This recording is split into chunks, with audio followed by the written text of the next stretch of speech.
Sheila? Thank you very much. We're also seeking out of the conference is, of course, a high level and a political commitment to continue to phase out the use of mercury and ban mercury in line with the convention text. And this is under the overall objective to continue to improve the health of people. It is to address the concerns in relation to the pollution of mercury on public health, on people, and on the environment. We are also expecting financial commitments to be made at the conference from countries towards the implementation of the convention at the national level. All of this should be seen in the context of implementation of the Sustainable Development Goals, while the Minamata Convention is by many seen as an environment or an health convention. After all, it is a Sustainable Development Convention. Can we just take a few questions and then respond to them? Would that be fine? The convention is the first convention that was adopted after Rio Plus 20, so it has been also called a Sustainable Development Convention. It's the first environmental convention that has a specific article on health, which means that we can be talking about environment, but also we need to talk about human health at the same time. What we saw in Minamata in the late 50s was that it was not only the people who were living, but it was also the fetus. So a lot of the patients that we are talking about and we see today are so-called fetus patients. So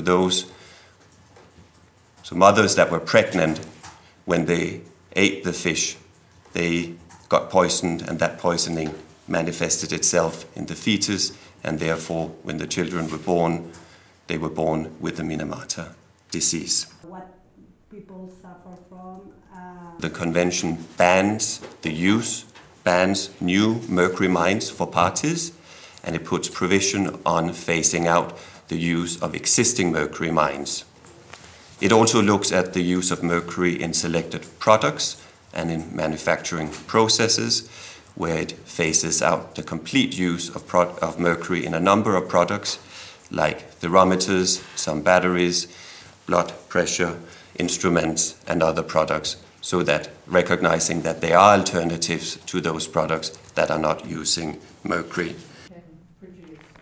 So in many cases, the same is the case in a number of manufacturing processes where mercury is being used.